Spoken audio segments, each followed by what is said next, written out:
So who's my guest this week? The British lawmaker and activist Baroness Jane Campbell. When you've originally been given a life expectancy of 2 years, you know how to make the most of your time. Born with spinal muscular atrophy in an era when the world was an even harsher environment for those with disabilities, she's fought politicians around the globe, challenging segregated schools, battling for access to transport, independent living, and then became a politician herself. She was made a baroness in the UK Parliament, blocking laws for euthanasia, even in the face of some passionate advocates who were pleading to die. If I should ever seek death, the last thing I want is for you to give up on me. She says disability isn't her problem, it's society's, and she will change society. Here's a taste. What is top of your list to achieve for those living with disabilities around the world? I just want them to feel alive, and I want them to enable them in some way to feel empowered. Because once you feel empowered and you have a bit of confidence, you can do anything.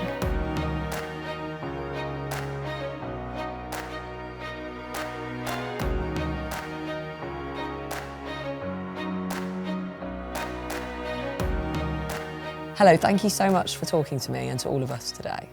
Hello Emma, I'm very pleased to be here. I wanted to start by asking about spinal muscular atrophy and what it means to you as someone living with it. To be absolutely honest, I don't really think about it. I don't wake up in the morning and think, oh, I've got spinal muscular atrophy. What's going to happen with my body today? I just tend to get on with life. I've lived with it since I was born. It's part of who I am. My impairment doesn't define me, but it certainly is a reason for why I am sitting with you here today, talking about some of the things I do, because my impairment, my condition, whatever you want to call it, is something that I'm just used to. It's my friend.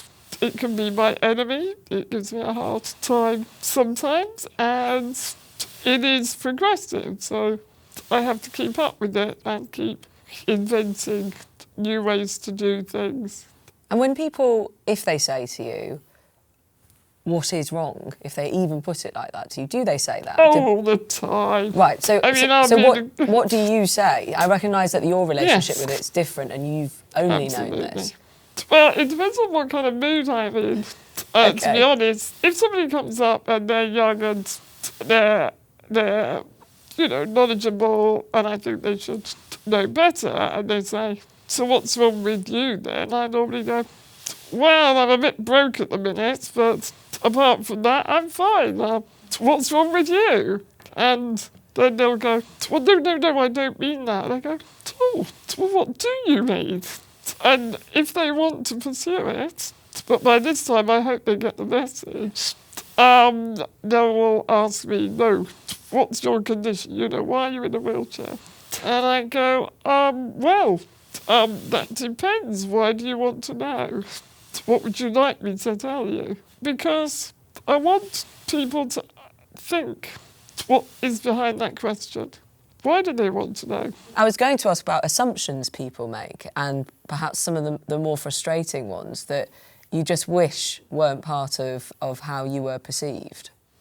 I think they assume that I must be in pain, or that I must be upset that I'm in a wheelchair, or that my life doesn't have the same things in it that the nurse does. They think that for some reason I don't go to the pub, or I don't go to see a performance of Swan Lake at the Royal Opera House, because how would I? I'm in a wheelchair.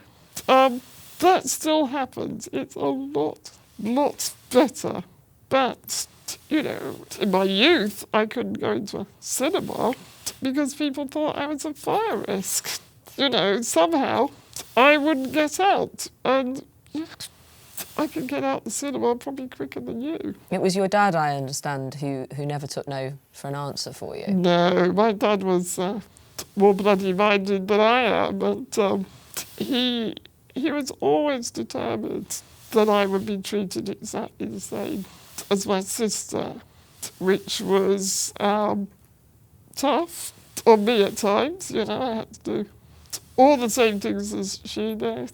You know, chores around the house. Okay, I couldn't take the tea in bed, but I could do the wiping up.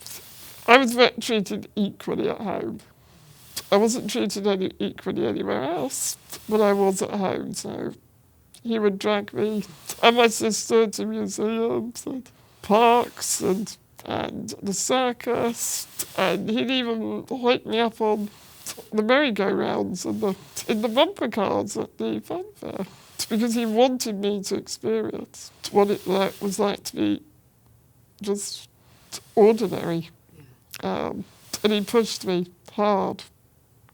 Well, we are hearing some of the fruits of that in terms of where you've got to and what you've been able to do, which will also come into more detail. But just something you said about getting to people's homes and if they asked you what they could do, it made me think of, I read a recent report of someone preparing to take a refugee from Ukraine, and they are repurposing their home for a family who have a disabled son. He's in a wheelchair, living with disabilities.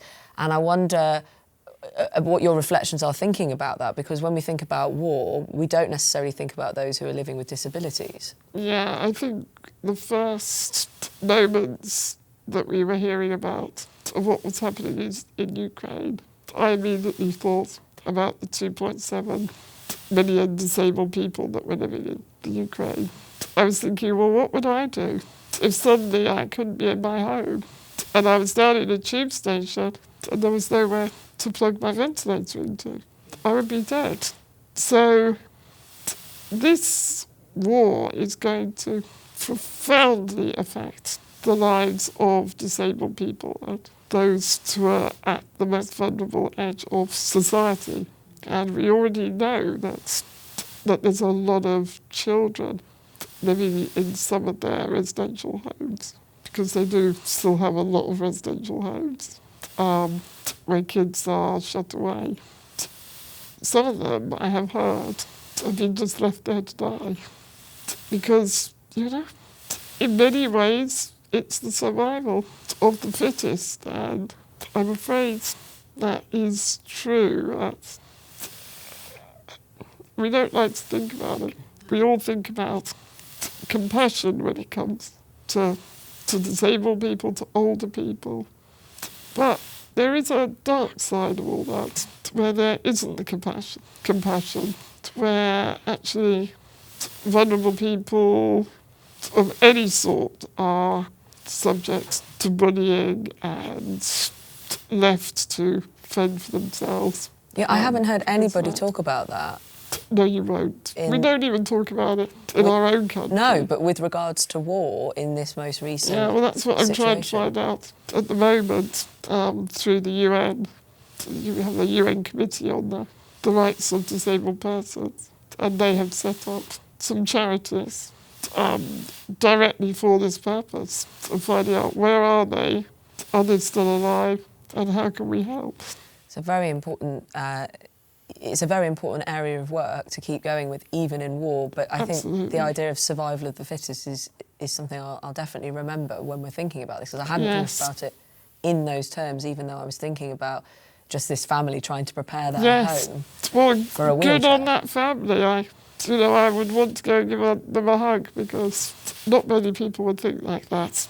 And the survival element has been key, especially when, as you say, you're up against a deteriorating situation in your own body that you're trying to keep ahead of, and you made the decision to be fed by tube. Yes. So big change in your life. It was, yes. How has that been? And I suppose there must be things like you miss out on the social side in some ways of dinner at first, or you may be concerned about that. Tell me about that. I mean, there's a lot of cultural norms around sharing food. Yes. You get invited to dinner, you have work dinners, you have social dinners, food. And suddenly, food wasn't going to become an option for me. And I liked food. And I loved going out to dinner. And I loved socialising. You probably found out. I'm a bit of a chatterbox. So I enjoy all that. But it wasn't going to do me any good. In fact, it was going to kill me in the end. So it was something I had to get used to. I went through a period of loss, of course I did. Yes. But I can tell you what, 9 years on, I don't even think about eating food. Now, strangely enough, I still like cooking food. Yeah. I like cooking for my friends. I like going to dinner where food is. But what I did have to do, because all the invitations immediately dropped off. So suddenly I thought, well, this is how my social life suddenly comes to an end. And I wasn't going to have that. So some of my friends, I said, I didn't get invited to your dinner.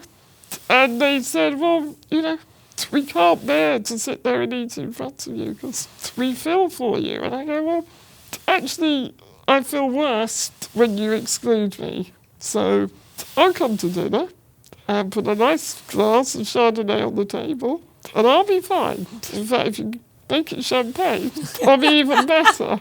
So I'll sit and I'll drink, because I can easily drink. Coffee, I've bought myself a good coffee machine and I'm in love with coffee and all kinds of drinks. And ice cream, I can still eat ice cream. And I'll be fine. And again, I had to reassure them. You said about if somebody asked you, if I asked you about your condition, what would it actually tell you about you? So much of your life you don't wish to be defined by this. No, I don't and yet your work has made you extremely well known in this area about rights for others, equality. How do you marry that up, not wanting to be defined, but so much of your work is around access for those living with disabilities?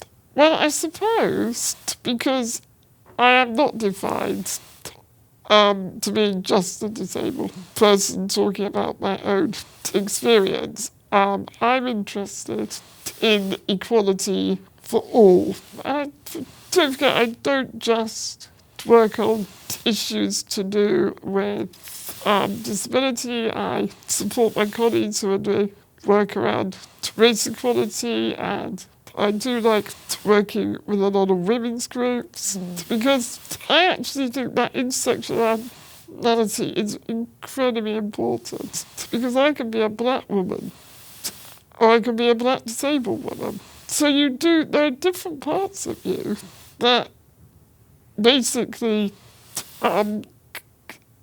they speak to different characteristics. Yes. So one day I can be sitting around the board table with some of my colleagues and they can ignore me, not because I'm a disabled person, but because I'm a woman and I'm sitting with some very, very male, stereotypically male characters, and I have to really be forceful in order to get my points across. I think I prefer to say that I work in the field of human rights. Okay. And I just want human rights. Well, I think that speaks for everybody. I was going to say that speaks very closely to one of the campaigns that you are very well known for around the world. But if you look at the UK, which is where you have a role in the legislation for blocking assisted dying becoming law in the UK. Others have worked with you, of course, but most recently you did this last year, and it does keep coming back. It's not something that goes away for a while, and countries around the world have moved to legalise it. Why are you against it? I think if we lived in a world that treated people, sick people, and disabled people like me equally with respect and not with fear, then I would feel quite comfortable about having assisted suicide legislation. But the truth is that, and we just know this by looking at our recent pandemic, within the pandemic, disabled people disproportionately suffered as a result of the pandemic. It was extraordinary. Nearly 6 out of every 10 people who died with COVID in England were disabled, or underlying health conditions were given as the pretext for that. But I mean, it was extraordinary. And it wasn't because we're more subject to getting COVID. In fact, when colds are going around, I'm probably in the last one to get one because I'm very robust. It's because we didn't have the same access to intensive care. Our ventilator, we couldn't have an access. Even one of my friends who's also a ventilator user was told she couldn't have filters for her ventilator because they had to be kept for people who were fit and well and getting COVID. And it's true that when I found I had bowel cancer 3 years ago, and it was quite serious. I needed an operation there and then. My consultant had to basically advocate for me to have that operation because the view is that actually I'm at end of life, that this is what I'm defined as because I have a progressive impairment, and that I was less likely. What perhaps you wouldn't want to be operated on for Well, bowel why cancer? would we operate on her? Because she's likely to die on the table. Why? I don't know why. And also her recovery. You know, what would her life be back like after recovery? And it's a lot of clinical assumptions. Again, like my mother was told, you know, your child won't live till she's 2. Go home and enjoy her. Well, this month I celebrate my 63rd birthday. So I know that there are so many assumptions made. So is that your fear that, you know, there's a kind of euthanasia policy there that isn't being advertised? Know there is. There's plenty of examples. I could tell you of a time 15 years ago when I had pneumonia and I had to go to a hospital that doesn't know me, and they said, well, we're not going to resuscitate her because in her condition it wouldn't be fair. Was this said to a family member? It was said to my husband. Right. And my husband had to go home, and I'd just received a doctorate, an honorary doctorate for some work that I'd done, and he brought the picture back of me in my graduation gown. He said, this is my wife. She works full time. You do for her everything else that you would do for anyone else who has that kind of life. You know, she's in her 50s. Why aren't you giving her antibiotics? Why wouldn't you resuscitate her? And it was only at that point they began to see me in a different light. And it was all that loaded, she's got SMA, she's on a ventilator, she must be end of life. So, to be clear though, those are incredibly worrying examples, and those are only from your life. You will have heard many, many others. But for those who, and you will have spoken to them, who are in a situation where they really do want to die, they're in an enormous amount of pain, it isn't a life for them anymore as far as they see it. Absolutely. And they need assistance. How do you speak to them about your view and the role you've played blocking what they want to become law? What I say is, at the moment, there are not the safeguards. There is not the kinds of attitudes that we know that would safeguard thousands of disabled and older people in this country who need palliative care and who need the support to live with dignity and not in pain. And until that's there, if we brought in this bill for these 1 or 2 exceptional cases, we will be putting hundreds of people in dire risk. And we should say you were a protester, you know, long before you were in... I was. You may still feel you are, but I meant that was very much what you were doing for a long time. Yeah, but I was doing women's rights before I was doing disability rights. Well, and that's what I didn't just say in this area, though. You were a protester. That was a lot of what you were doing. What was the naughtiest thing you got up to as a protester that you wouldn't be able to do now as a member of the House of Lords? I took 50 wheelchair users. We made sure that most of us were in electric wheelchairs because you cannot lift them. And we just crossed Westminster Bridge and we stopped. And we stayed there for an hour and a half. And we got little placards out saying rights, not charity. Because we wanted civil rights. We didn't want to be seen as charity cases, that we had no civil rights. No right to go in any building, no right to stay in your own home. They could put you in a residential home at any point. No rights, absolutely none.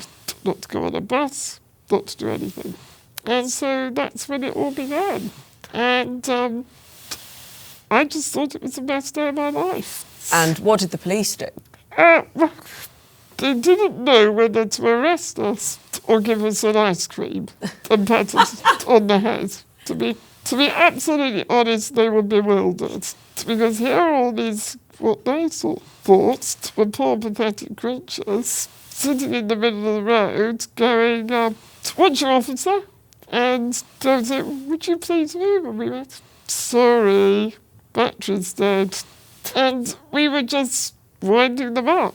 And they kind of quite liked it. The second time we did it, they were a bit more prepared. So they walked us down to the police station. But of course, it was 2 steps up to the door, so we couldn't get in. And so they tried to get us in. It was difficult. There were some deaf people with us. They demanded a sign language interpreter. Someone else wanted something in Braille, and in the end they just said, "Oh, for God's sake, just go." And this was our time. And it was a very liberating moment. And that's why we often talk about the disability movement, and they say, "Well, what was it?" And I said it was our liberation struggle, just like women had many years ago. And we had to go through that period of being suffragettes and throwing bricks or sitting in the road. But then it was time to negotiate. And I think that's when I became very interested in politics and the political machine. Because I knew at the end of the day we needed legislation. I wanted to ask, what is top of your list to achieve for those living with disabilities around the world? If you could get one thing really in a better place. I want them to feel personally in control of their lives. I want them to believe that they have life chances, that they can get a job, or if they feel they can't work, that they can contribute in some way, whether that's artistically, whether that's socially. I just want disabled people not to sit at home watching day-to-day TV and feeling sorry for themselves, because that makes them socially dead. I just want them to feel alive, and I want them to enable them in some way to feel empowered. Because once you feel empowered and you have a bit of confidence, you can do anything. Honestly, you can. Well, yeah, even block the road. Yeah. With a group of your friends. I did promise that I wouldn't do it anymore when I went into Parliament. Baroness Jane Campbell, thank you so much for talking to me and to all of us. Well, thank you, Emma. It's been a real pleasure. Thank you. And thank you so much for being with us. Until we meet again, take care and goodbye.